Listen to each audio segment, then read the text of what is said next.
안녕하세요. 39세 여성입니다. 나이가 많다면 많고 적다면 적다고 생각하고 있는 제가 이 나이에 수많은 경험을 하게 됐는데요. 이 나이에 이런 일을 굳이 겪어도 되는 건지 혼자 한탄을 할 때가 많아요. 결혼한 여자라면 시댁과 남편 사이에서 많은 일을 겪게 되는데 다른 사람이 다 겪는 평범한 일이 아닌 왜 나만 이런 유난스러운 일을 겪어야 하나 짜증나더라고요. 저와 남편 사이에 있었던 일로 이제 저 혼자만 끙끙 앓고 싶지 않아 이렇게 사연을 보냈습니다. 우리 남편과 시댁이 얼마나 유별난 사람인지 한번 들어보실래요? 저는 친정엄마와 단둘이 살다가 1살 많은 남편과 결혼했어요. 친정아버지는 10년 전 교통사고로 돌아가셨고요. 친정아버지가 살아계셨을 때도 원래 형편이 좋지 못했어요. 그래서 전 고등학교 다닐 때부터 평일 주말 가리지 않고 매일 알바를 해왔는데요. 근데 친정아버지가 돌아가신 이후부터 엄마와 단둘이 살게 됐고 전 더욱 독하게 마음먹으며 일하게 됐어요. 제가 어릴 때부터 엄마는 가정부로 일했어요. 제가 지금 남편과 결혼하고 나서도 늦은 나이까지 가정부로 일을 하셨고요. 아버지가 하늘나라로 갔기 때문에 남편과 결혼을 해야 할지 고민이 많이 됐어요. 아무래도 엄마 혼자 작은 집에 남아서 지낸다고 생각하니까 마음이 쓰이더라고요. 친정엄마는 자기 신경 쓰지 말고 시집 가고 싶으면 마음 편하게 가라고 했어요. 그래서 전 그렇게 무거운 마음을 내려놓고 남편과 결혼했는데요. 그렇게 저와 결혼한 남편은 20대 후반부터 가게를 운영한 자영업자예요. 남편은 오래전부터 본인 사업을 꾸리는 게 꿈이었던 사람이라서 남들이 대학 갈 때 본인은 바로 일하게 됐다고 해요.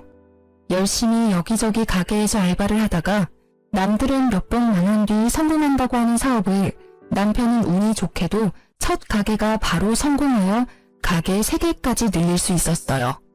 그런 남편의 가족은 시어머님, 시누이가 전부예요. 시아버님은 암으로 돌아간 지 몇 년 되셨어요. 그래서 남편이 시어머님과 아가씨를 책임지고 있었고요. 저와 결혼하기 전까지만 해도 남편의 가게 수입은 나쁜 편은 아니었다고 해요. 근데 자세한 내막을 살펴보니 꼭 그렇지만은 않았어요. 남편이 저와 결혼하기 전 가게 운영이 바짝 잘 되는 것 같아서 매장을 늘린 거였는데 저와 결혼할 무렵부터 가게의 사정이 좋지 않았다네요. 그래서 남편과 결혼 준비하면서 엄청 싸웠어요. 당신 나한테 결혼하자고 프로포즈할 때 돈 많이 모아놨다고 결혼 걱정하지 말라고 했었잖아. 그거 다 거짓말이었어? 요즘 가게 사정 안 좋다며. 가게 사정 안 좋은 거 어떻게 알았어? 엄마가 그래? 아니면 내 동생이? 누가 얘기했는지가 중요해? 어제 당신 보려고 가게 갔는데 없어서 매장 매니저한테 물어봤더니 당신 친구 만나러 잠깐 나갔다고 말하면서 요즘 가게 사정 안 좋은데 사장인 당신은 매장 도울 생각 전혀 안 한다더라. 가게 지금 적자라며 대출금도 매달 나가는데 당신은 오히려 대출금 내야 할 돈으로 매일 탱자탱자 놀고 있다며. 난 당신이 매장 운영 잘 되는 편이고 그래서 매장 3개까지 늘렸다고 하길래 수입이 안정적인 줄 알았더니만 그거 다 허풍이었네. 매니저 말로는 이 상태 계속 유지되면 조만간 폐업도 생각해야 한다고 하던데 맞아? 이 자식은 할 말 못할 말 구분 못하고. 걔 말이 맞아. 요즘 가게 사정 안 좋고 당신한테 미리 말 못해서 미안하고 아직 가게 대출금도 아직 다 못 갚았어. 원래 매장 운영 잘 되던 편이라서 내가 굳이 신경 안 써도 됐었어. 다만 최근 몇 달 동안만 가게 매출이 좀 안 좋았던 것 뿐이야. 그동안 장사가 잘 된 편인데 대출금 다 못 갚은 게 말이 안 되잖아. 당신 대출금도 다 못 갚은 수준이면 돈도 많이 못 모았겠네? 그래놓고 왜 나한테 결혼하자고 한 거야? 당연히 너 좋아하니까 결혼하자고 한 거지. 자기야, 우리가 고작 몇 달 짧게 만난 사이도 아니고 이런 일로 헤어지거나 하지 말자. 내가 가게 대출금만 있을 뿐이지 사채 빚이 있거나 한 게 아니잖아. 그러니까 이런 일로 서로 마음 상해하지 말자. 이때 남편한테 숨기지 말고 모든 걸 다 오픈하라고 말했습니다. 남편은 이제까지 돈을 많이 벌고 모아둔 것처럼 프로포즈를 했던 사람인데 알고 보니 그게 다 허풍이었어요. 남편이 저와 결혼하자고 말했을 때 전 감추지 않고 솔직하게 말했었어요. 모아둔 돈이 3천만 원 밖에 없다고 했는데 본인은 많으니까 걱정하지 말라고 하더라고요. 그래놓고 저와 남편이 모아둔 돈 모두 합치니 1억조차 넘지 않았어요. 이 돈으로는 집 구하는 것부터 결혼식까지 준비하는 게 어려웠어요. 그래도 남편이 앞으로 잘하겠다고 떵떵거리길래 그 말을 믿고 대출 등 여러 도움을 받아 결혼하기로 남편과 합의 보게 됐습니다. 근데 시어머님은 그런 제가 마음에 들지 않았나 봐요. 결혼 허락을 구하러 갔을 때부터 우리 결혼은 물론 저의 사정을 듣고 똥 씹은 표정으로 항상 절 바라보셨어요. 부모님은 무슨 일 하시니? 엄마는 가정부로 일하시고 아버지는 오래전에 교통사고로 돌아가셨어요. 그래서 가족은 엄마와 저 둘뿐입니다. 돌아가시기 전에 아버지가 어머니나 너 앞으로 남기고 간 유산 같은 건 전혀 없고 사망보험금이라든지. 네? 없는데요. 그런 건 왜 물으세요? 너희 둘이 결혼한다고 이렇게 내 앞에 떡하니 앉아있는데 너희들 결혼할 때 쓸 비용부터 너 친정집 사정까지 모두 내가 알고 있는 게 맞다. 그럼 어머님이 너희 결혼할 때 도와줄 돈도 하나도 없겠네? 그러면서 그 푼돈으로 결혼하겠다고 하는 거야? 무슨 생각으로? 요즘 결혼이 애들 장난도 아니고 전셋집만 구해도 1억이 훌쩍 넘어가는데 그 1억도 안 되는 돈으로 어떻게 집을 구하고 결혼식을 올리겠다고 하는 거야? 난 너 생각을 모르겠다. 너한테 결혼하자고 말한 내 아들도 아들이지만 그걸 또 받아준 너가 참 이해가 안 간다. 누가 처음부터 모두 다 갖춰서 하겠어요. 다들 처음엔 부족하게 시작하지만 살면서 하나하나 채워가는 거라고 하잖아요. 말은 그렇게 해도 결혼하고 나면 꼭 그렇지도 않다. 다들 왜 부잣집 애인 만나서 결혼하려고 애를 쓰겠니?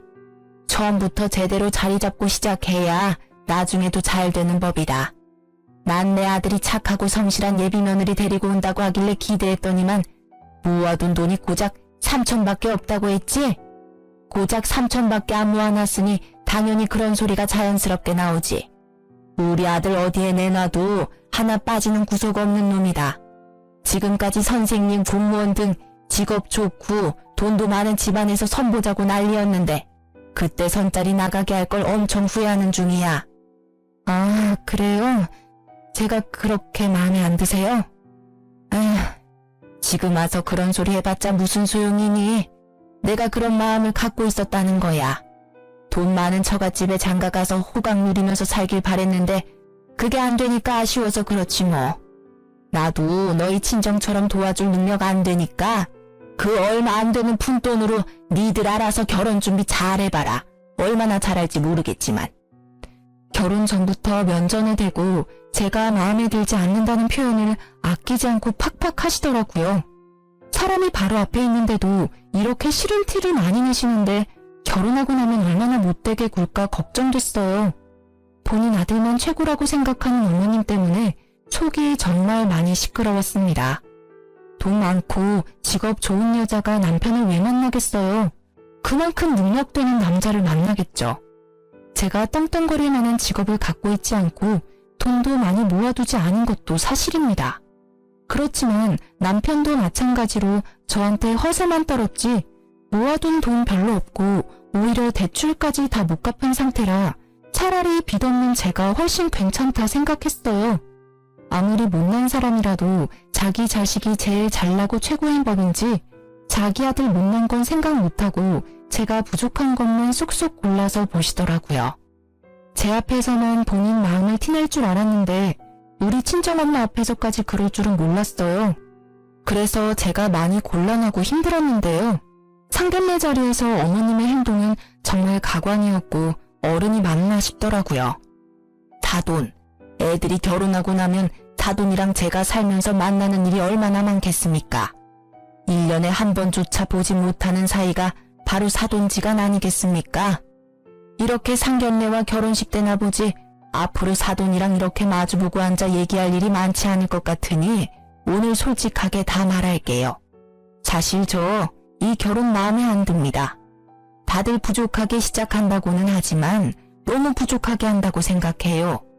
제 아들이 가게 운영하는 사람이라서 며느리 될 사람은 안정적이고 연봉 센 사람이었으면 했는데 사돈 딸내미는 처음 들어보는 작은 회사에서 근무하고 이제까지 모아둔 돈도 별로 없잖아요.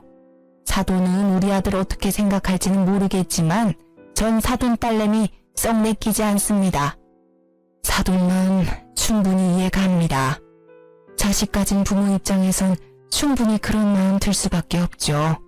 그렇지만 애들이 좋아서 하는 결혼인데 어른이 중간에서 이래라 저래라 말하는 건 결혼 앞두고 있는 애들 마음만 싱숭생숭하게 만드는 일 같아요. 아직 배울 게 많은 우리 딸 며느리로서 부족하지 않게 잘하라고 잘 말해둘 테니까 너그럽게 봐주세요. 그리고 미리 애들한테 줬어야 하는데 어쩌다 보니 이런 자리에서 주게 됐네요. 이 돈 애들 집 구할 때 보태라고 따로 준비해둔 돈입니다. 돈 준비하는데 시간이 좀 걸려서 이 자리에서 주게 되네요. 엄마, 이 돈 어디서 났어? 어른들 얘기하고 있으니까 일단 가만히 있어. 사돈, 앞으로 우리 딸 잘 부탁드립니다. 우리 딸이 사돈 아드님에 비해 부족하다고 느끼시겠지만 그래도 저의 소중한 딸아이입니다. 우리 딸 앞으로 잘 부탁해요. 부족한 게 많은 딸이지만 심성 하나는 참 착한 아이입니다. 그러니 너그러운 마음으로 딸이라 생각하고 우리 딸 잘 봐주세요. 당연하죠. 요즘 시대의 고부 사이는 엄마와 딸 같은 사이라는 말이 있잖아요. 사돈 딸을 제 딸이라 생각하면서 잘 데리고 있겠습니다. 친정엄마가 갑자기 2억이란 큰 돈을 저에게 주셨습니다. 집 구할 때 쓰라고 마련한 돈이래요. 사전에 말도 없이 2억이란 큰 돈을 딱 준비한 친정엄마를 보고 놀랬습니다. 이렇게 큰 돈을 마련할 수 있는 형편이 아니라는 건 누구보다 제가 잘 알기에 2억이란 큰 돈을 꺼낸 엄마 보고 놀랬어요. 엄마는 2억을 우리 부부에게 주는 순간 시어머님의 표정이 180도 달라졌어요. 돈 꺼내기 전까지만 해도 우리 친정엄마와 나를 위아래로 훑으며 보던 사람이 돈이 앞에 있으니 갑자기 온화한 표정을 짓더라고요. 돈 앞에 장사 없다더니 어머님을 보니 그 말이 딱 떠오르던데요.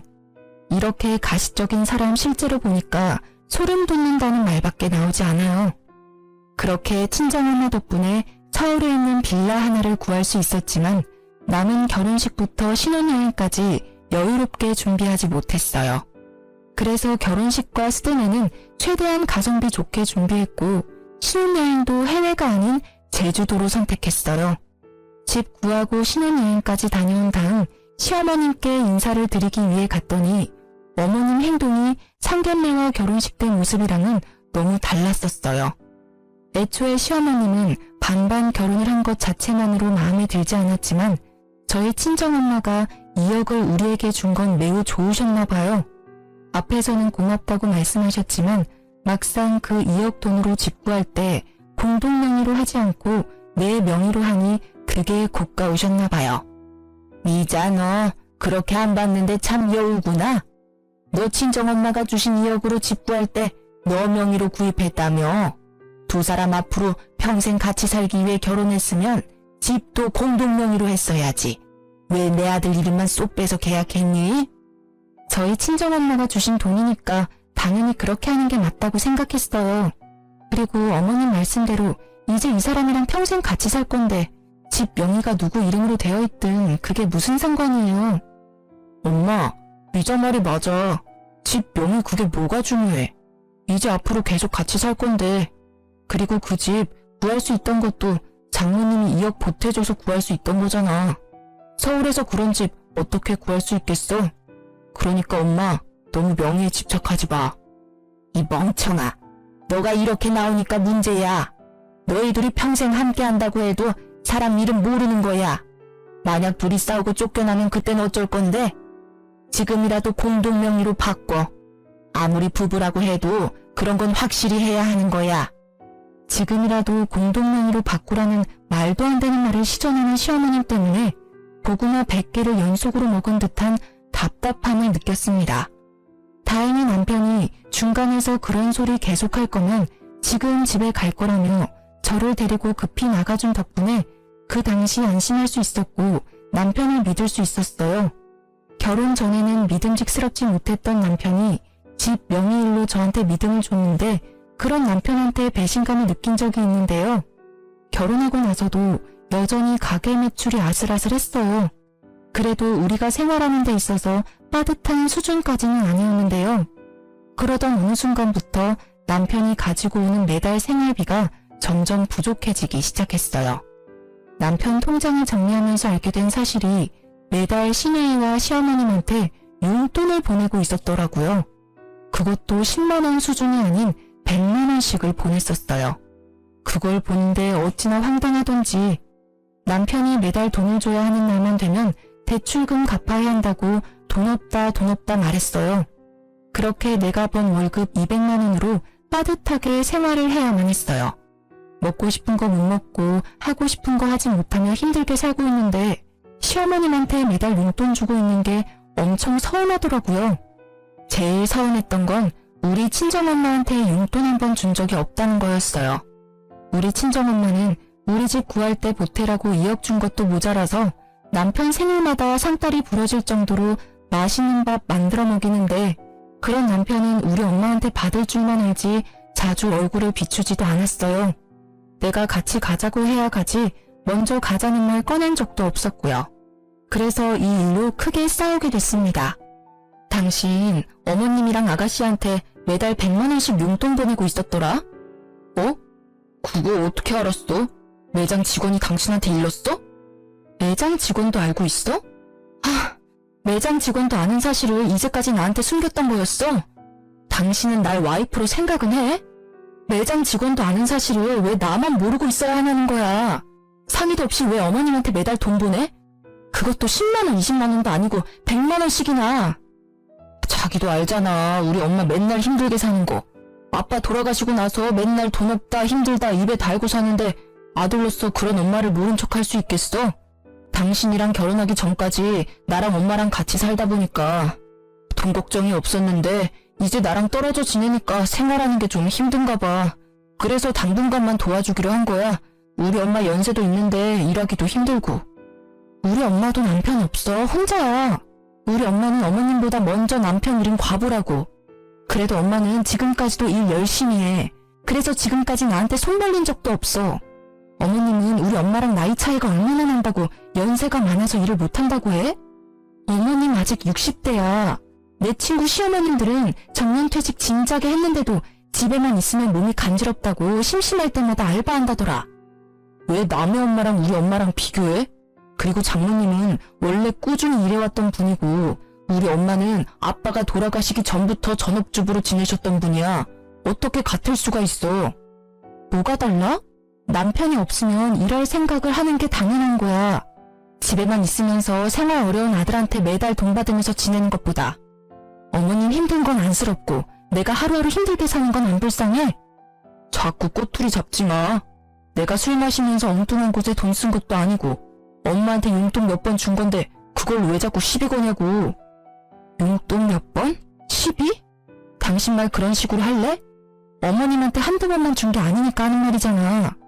당신 앞으로 어머님한테 매달 돈 보내기만 해봐. 알아서 해. 이번 달은 이미 어머님한테 돈 보냈으니까 어쩔 수 없고 다음 달부터 그 돈 나한테 줘. 지금 생활 자체가 빠듯해서 적금도 못 들고 있는데 차라리 그 돈으로 적금을 들어야 되겠어. 남편이랑 돈 문제로 자주 싸웠어요. 하지만 달라진 건 없었어요.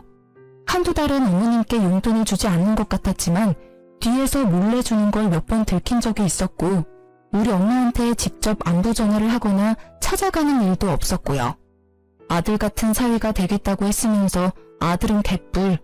동네 이웃 아줌마 아들보다 우리 엄마를 더 안 챙겨요. 남편이 이렇게 돈 문제로 실망을 계속 주다 보니 남편한테 숨긴 사실 한 가지가 있는데요. 남편이랑 결혼한 지 3년차가 되었을 무렵 우리 외할아버지가 돌아가셨어요.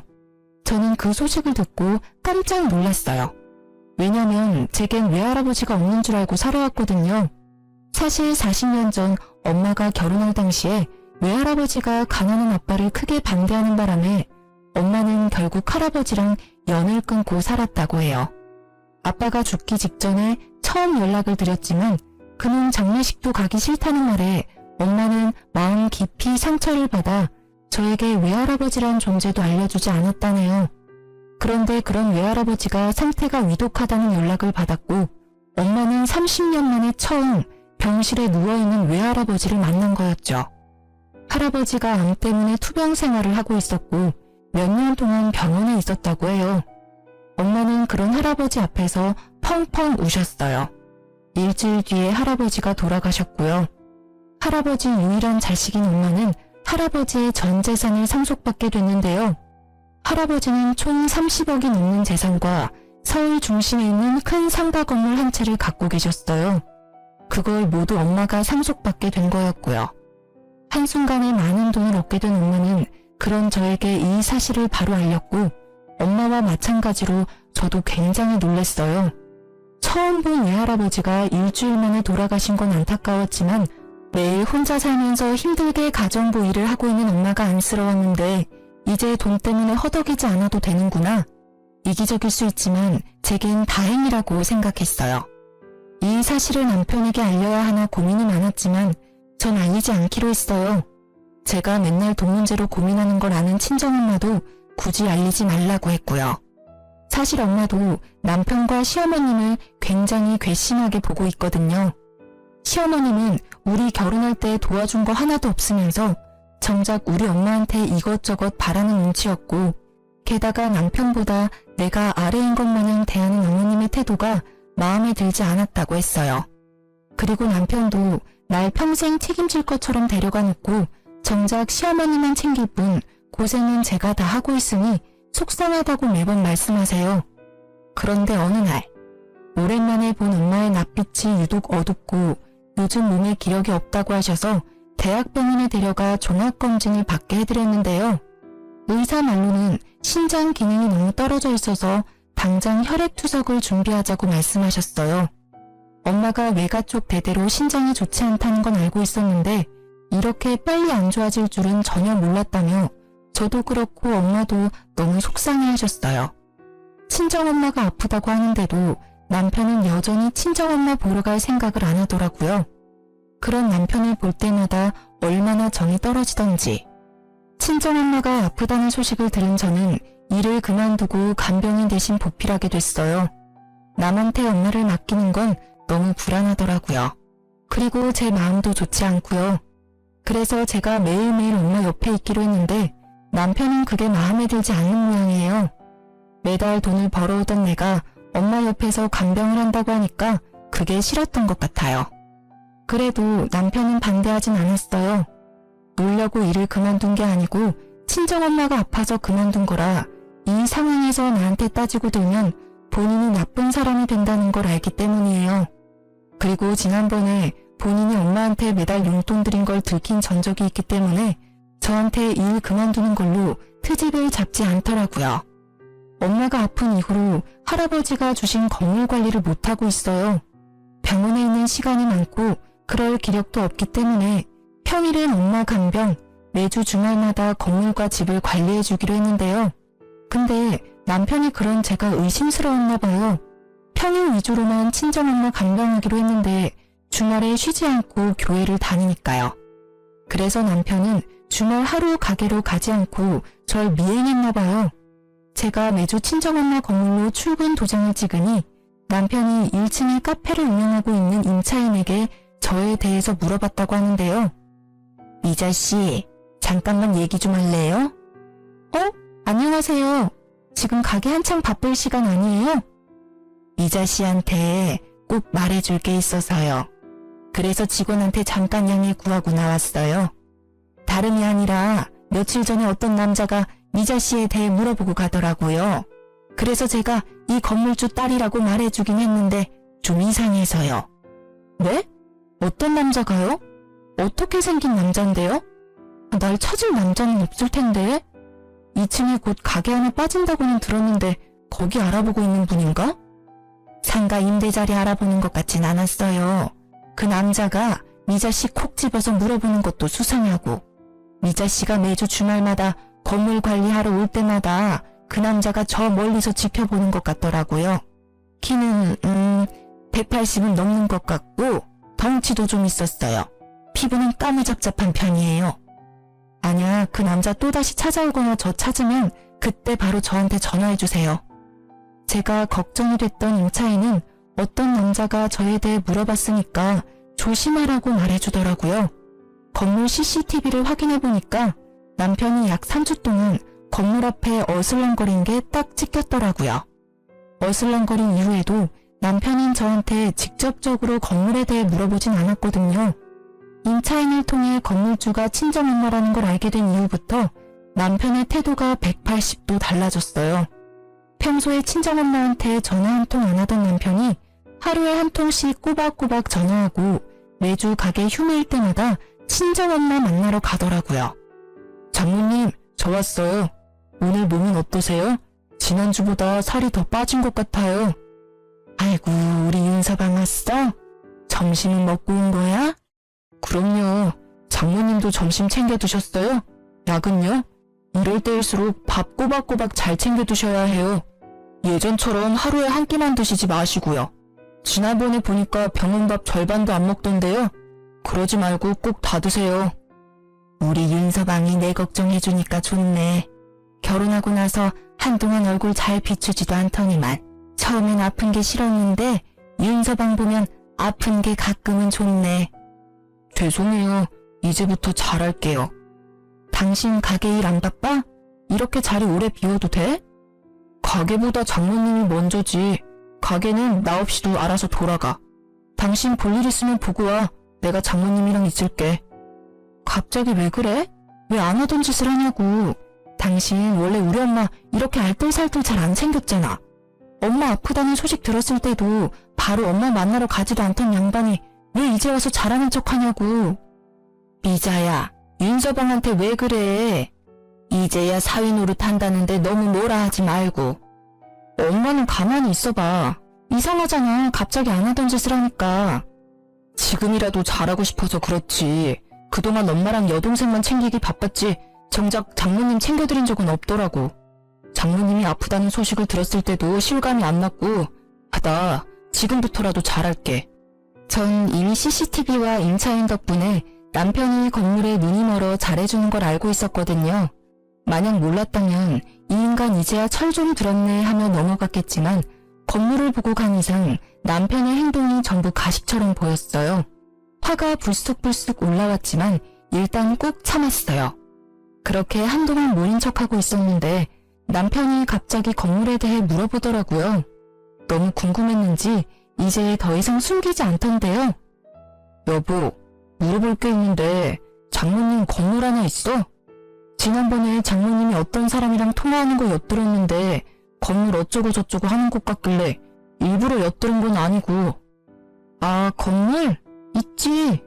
외할아버지가 돌아가시면서 엄마한테 물려준 건물이야. 나도 알게 된 지 얼마 안 됐어. 미리 말 못해서 미안. 에이, 미안하긴. 어머님 건물인데 일일이 나한테 설명 안 해줄 수도 있지 뭘. 근데 그 건물 장모님 돌아가시면 그대로 당신한테 상속되는 건가? 요즘 상속은 어떻게 진행되는 거야? 난 아빠가 남긴 유산이 없다 보니까 상속 문제는 잘 몰라서. 그게 왜 궁금해? 엄마 지금 죽는 것도 아닌데. 당신 좀 웃긴다. 그걸 왜 당신이 궁금해해? 상속 문제는 한참 뒤의 일이니까 말도 꺼내지 마.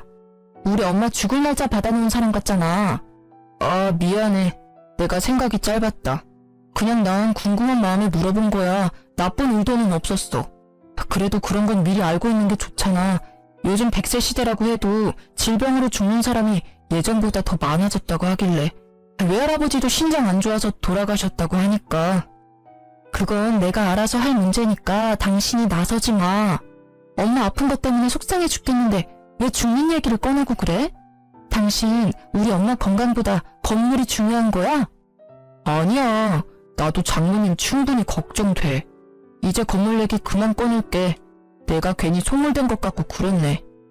남편은 뻔뻔하게 우연히 건물에 대해 알게 됐다고 거짓말을 하더라고요. 그래서 저도 일부러 말을 아꼈어요. 근데 남편은 우리 엄마 건강보다 건물이 중요한지 건물 상속 문제에 대해서 묻기 시작하더라고요. 마치 엄마가 죽은 날짜 받아놓은 사람처럼 말이에요. 울컥한 저는 남편한테 언성을 높였는데 남편은 바로 미안하다고 사과를 하더군요. 옛날 같으면 내가 이렇게 화를 낼 때 남편도 같이 맞대응하는 편이었어요. 근데 지금은 절대 그렇지 않아요. 내가 화내면 바로 수긍하고 미안하다고 바로 사과를 하더라고요. 최대한 제 신경을 건들지 않으려고 참는 것 같았어요. 그런 남편을 볼 때마다 원래 이렇게 계산적인 사람이었나 배신감이 들더라고요. 그러던 어느 날 남편이 먼저 잠든 밤이었어요. 한동안 마음이 편치 않아 잠을 깊이 못 잤어요. 엄마 걱정 때문에 마음 편치 않는데 남편이 자꾸 옆에서 짜증나게 하다 보니 예민해져서 불면증이 찾아왔었거든요. 남편이 먼저 잠들고 전 누워서 뒤척이고 있는데 갑자기 남편 핸드폰 문자 알림 진동이 울렸어요. 이 늦은 새벽에 남편한테 연락할 사람이 없다는 걸 알고 있기 때문에 어떤 사람이 이 늦은 시간에 연락했는지 궁금했어요. 원래 남편 핸드폰을 보거나 하지 않는 편인데 왠지 이날따라 꼭 보고 싶더라고요. 그렇게 남편 핸드폰을 확인했는데 충격적인 문자 내용을 확인하게 됐어요. 그건 바로 시어머님과 남편이 나눈 문자 내용인데요. 엄마, 미자한테 건물 장모님 거 맞냐고 물어봤는데 맞다고 인정하네. 다행이야. 건물이 10층을 훌쩍 넘는 건물이던데 부동산에 물어보니까 그 건물 엄청 비싸. 잘 됐다. 처음에 미자랑 너랑 결혼한다고 했을 때 얼마나 싫었는 줄 알아? 없는 집안에 태어난 계집애랑 결혼한다고 해서 걱정이 많았는데 너랑 미자 결혼 안 시켰으면 큰일 날 뻔했다.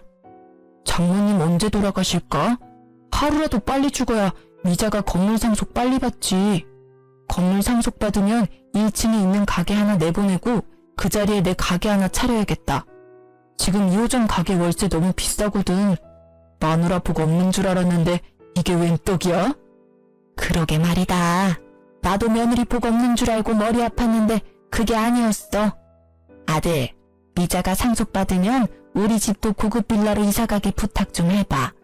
지금 살고 있는 집 너무 오래돼서 인테리어 공사라도 해야 하나 걱정했는데 나중에 너가 대신 물어봐줘. 그리고 미자 신경 건드리지 말고 장모님한테 잘해. 그래야 나중에 콩고물 하나라도 더 떨어지지. 그리고 사돈은 아프다면서 명줄이 왜 이렇게 길어? 죽을 거면 하루라도 빨리 죽지. 에휴. 엄마, 걱정하지 마. 그 건물 미자가 상속받는다고 해도 그 건물 내 건물이나 마찬가지라 엄마가 하고 싶은 거 마음껏 해도 돼. 그러니까 돈 펑펑 쓸 준비나 하고 있어. 외가 쪽에 유전적으로 신장이 안 좋다네. 미자도 장모님 닮았으면 오래 살 팔자는 아닐 거야. 그럼 그 건물 당연히 나한테 넘어오겠지? 너무 좋다. 문자 내용이 너무 충격적이라 숨이 턱턱 막혔어요. 옆에서 자고 있는 남편을 보는데 뺨 한 대 올려붙이고 싶었거든요. 겨우 참고 남편과 시어머님이 나눈 문자 내용을 모두 사진으로 남겨놨어요. 나중에 딴 말 못하게 하려고요. 이날 잠 한숨도 못 자고 밖에서 많은 고민을 했습니다. 이 남자랑 평생 살 수 없겠다는 결론이 나왔고 전 남편과 이혼하기로 결정했어요. 바로 이혼 통보를 하지 않고 남편한테 제대로 복수한 다음 이혼하고 싶었어요. 그래서 어떻게 남편을 골탕 먹일 수 있을까 고민하고 있던 때 남편이 운영 중인 가게 매출이 점점 안 좋아지기 시작했어요. 결혼 초반 때 위기를 잘 견딘 것 같더니만 다시 매출이 안 좋아지기 시작하더라고요. 매출이 반토막 난 이유가 남편 가게 근처에 엄청 유명한 고깃집이 생겼기 때문인데요. 그 고깃집이 다른 지역에서 줄 서서 먹을 정도로 유명한 맛집이래요. SNS에서 엄청 난리라고 들었고요. 그 가게가 2호점을 냈는데 하필 남편 가게 근처에 오픈을 하게 됐더라고요. 남편은 동네 단골 장사로 운영되고 있던 고깃집이라서 금방 망할 위기에 놓였어요. 남편은 이겨낼 수 있다고 자신있게 말하더니 아무리 홍보를 열심히 해도 반토막이 난 매출이 다시 오르진 않더라고요. 맨날 적자만 나니까 그걸 충당할 돈이 없고 직원들 월급 밀릴 위기까지 처해지자 폐업하기로 결정했어요. 보통 폐업을 하면 근심 걱정이 많은 얼굴로 다녀야 하는데 오히려 남편은 콧노래를 부르며 좋아하더라고요. 그래서 왜 이렇게 기분이 좋냐고 물어봤는데요. 당신 폐업한 사람 맞아? 요즘 콧노래 자주 부르는 것 같아. 당신 그 가게 오래 운영했잖아. 그만큼 애정이 많았던 거 아니었어? 폐업해서 기분 안 좋을 줄 알았는데. 에이, 안 될 것 같으면 이렇게 단칼에 정리할 줄도 알아야 해. 그리고 당신 나중에 건물 물려받을 거니까 내가 힘들게 돈 벌지 않아도 되잖아. 나도 이제 쉴 때가 됐지. 이제 마누라 덕 좀 보고 살아보자. 룰루랄라 노래를 부르면서 백수로 지내고 있는 남편을 보니 아주 미치고 팔짝 뛰겠더라고요. 이젠 대놓고 건물을 탐내는 남편 때문에 더 이상 이혼을 늦추면 안 되겠다 싶더라고요. 그래서 전 본격적으로 남편에게 복수를 하기로 결심했는데요. 여보, 며칠 전에 엄마한테 건물 어떻게 할 거냐고 물어봤는데 나한테 최대한 빨리 줄 거라고 하네? 뭐? 정말? 우리 장모님 통 크시네. 역시 장모님은 쿨하고 아주 멋진 사람이야. 당신도 장모님 본받아. 근데 조건 하나가 있어. 너네 엄마랑 연 끊고 살면 증여해준다네? 그렇게 할 수 있어? 그렇게 안 하면 엄마 죽을 때까지 그 건물 안 주겠대. 죽고 나서도 건물 안 줄 수도 있고. 자식이라고 해서 무조건 그 건물 받을 수 있다고 생각하는 건 아니지? 그 건물주인 엄마가 나한테 상속 안 한다고 하면 못 받는 거야. 그러니까 그 건물 하루라도 빨리 받고 싶으면 지금 당장 너네 엄마랑 연 끊고 살래? 엄마랑 안 보고 살라고? 그게 말이 돼? 다른 조건도 아니고 엄마랑 연을 끊고 살라니 어떻게 부모 자식이 안 보고 살아? 그럼 건물 없던 걸로 해야지. 어쩔 수 없네. 엄마한테 말할게. 우리 그 건물 필요 없을 것 같다고. 아니, 잠시만.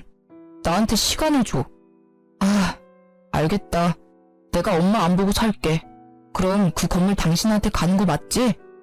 그럼 녹음기에 대고 말해. 뭐? 그렇게까지 꼭 해야 돼? 내가 약속 지킬게. 뭘 굳이 녹음기에 녹음까지 하려고 해. 당신이 나중에 딴 말 할 수도 있는 거잖아. 구두 약속이라고 생각하고 녹음기에 말해. 남편은 녹음까지 하는 건 오버라고 난리를 쳤지만 전 끝까지 녹음해야 한다고 강력하게 말했어요. 싫으면 건물 포기하라고 말했더니 결국 녹음을 직접 하더라고요. 시댁과 연을 끊고 살기로 약속을 받아냈어요. 명절, 제사, 생신 모두 챙기지 않기로 했으며 매달 시어머님께 준 용돈도 바로 끊기로 약속했어요. 그리고 5년 동안 절대 시댁에 발걸음하지 않겠다는 약속도 받아낸 상태였는데요. 전 그날이 녹음된 녹음기를 들고 친정엄마한테 다녀오겠다고 했어요. 전 남편한테 친정엄마한테 다녀온다고 말한 뒤 바로 시어머님한테 녹음 파일을 보냈어요. 녹음 파일을 들은 시어머님은 바로 저한테 전화해서 고함을 질렀어요. 너 도대체 뭐하는 년이야? 자식이랑 부모 연을 끊게 만들려고 해? 너 지금 어디야? 당장 만나. 어디긴 어디예요. 어머님이 앞으로 살 고급 빌라 찾는 중이죠. 어머님, 고급 빌라에 그렇게 살고 싶으셨어요? 우리 엄마가 빨리 죽었으면 할 정도로요? 근데 왜 우리 엄마 재산으로 편하게 살 궁리만 하세요? 왜 우리 엄마 건물로 호의호식 하려고 하는 거냐고요? 너가 그걸 어떻게... 너가 지금 오해한 모양인데 난 그런 적 없다. 없긴 뭘 없어요. 거짓말 좀 하지 마세요. 어차피 어머님 고급 빌라 근처에도 못 가실 거예요. 제가 그 건물 받으면 그이가 어머님이랑 안 보고 살겠다고 저랑 약속했거든요. 우리 아들이 그럴 애가 아닌데. 암튼 내가 아들이랑 다시 연락해보마. 어머님은 당황을 감추지 못하고 바로 남편에게 전화를 해본다며 전화를 뚝 끊었어요. 전 어머님과 통화를 끝내고 바로 이혼 전문 변호사를 찾아갔는데요. 문자 내역부터 남편이 매달 시댁에 100만 원 준 내역까지 모두 보여줬어요. 그리고 이제껏 남편한테 생활비당 생활비를 받아본 적이 없다고 고작 30만 원 내놓는 사람이라고 말했어요. 그렇게 바로 변호사와 함께 이혼 소송을 진행했어요. 곧 건물 물려받을 생각에 좋아하고 있던 남편은 이혼 소송장을 받고 난리가 났는데요. 갑자기 자기한테 왜 그러냐고 약속한 거랑 내용이 다르지 않냐고 따졌어요. 그런 전 남편한테 난 모르는 일이라고 너 엄마한테 연락해서 물어봐 라는 말을 툭 던지고 전화를 뚝 끊었어요. 남편한테 하루에 수십 통씩 전화가 왔었는데 전 끝까지 안 받았어요. 전 남편과 사이가 좋지 않은 것부터 지금까지 있었던 일에 대해 친정엄마한테 알리지 않았었는데요. 근데 친정엄마는 이 사실을 전부 눈치채고 있었더라고요. 엄마가 이 사실을 어떻게 알게 된 거냐면 남편 때문에 알게 된 거였는데요. 남편이 엄마한테 직접 연락해서 건물 공시지가부터 평수까지 세세하게 다 물어봤다고 하더라고요. 그것도 모자라서 폐업을 앞두고 있는 시기에 생활비가 부족하다고 우리 엄마한테 300만 원까지 받았더라고요. 이 모든 사실을 저한테 비밀로 했고요. 전 열이 너무 받아서 집을 팔기로 했어요. 남편이 꼴 보기 싫어서 잠시 친정엄마 집에서 생활하고 있었는데 그런 엄마한테 이 일에 대해 전해듣고 제 명의로 된 신혼집을 바로 팔았어요. 한순간에 그 집에서 쫓겨난 남편은 소송에서 패소까지 하게 됐는데요. 패소한 남편은 결국 위자료와 변호사 비용까지 전부 본인이 부담해야 했어요. 다행히 우리 부부 사이에 아이는 없었지만 아이가 없고 결혼 생활이 길지 않다는 점에서 위자료를 많이 받지 못했어요. 위자료 금액은 적지만 그래도 벼룩처럼 내 피를 빨아먹으려고 한 남편과 시댁한테 복수를 제대로 한 것 같아 속이 다 시원했어요. 제가 이혼을 성공하고 난 다음 엄마는 바로 저에게 건물 증여를 해주셨어요. 엄마도 제 간병을 받으면서 제가 빨리 이혼하기만을 기다리고 있었다네요. 건물 소유자가 바로 바뀌면서 전 건물 청소해줄 아줌마를 2명 구하기 위해 구직 사이트에 공고를 올렸어요. 공고를 올리고 바로 1시간 뒤에 여러 이력서와 연락이 왔었는데요. 그렇게 면접 볼 사람 2명을 뽑았고 그 다음날 면접을 보기 위해 만났는데 그 2명의 면접자가 바로 시어머님과 아가씨였어요. 어머님은 절 보자마자 욕설을 날리며 제 머리채를 잡으려고 하는 거 제가 건물 CCTV를 가리켰어요. 아줌마, 여전히 그 못된 성질머리 못 고치셨네요?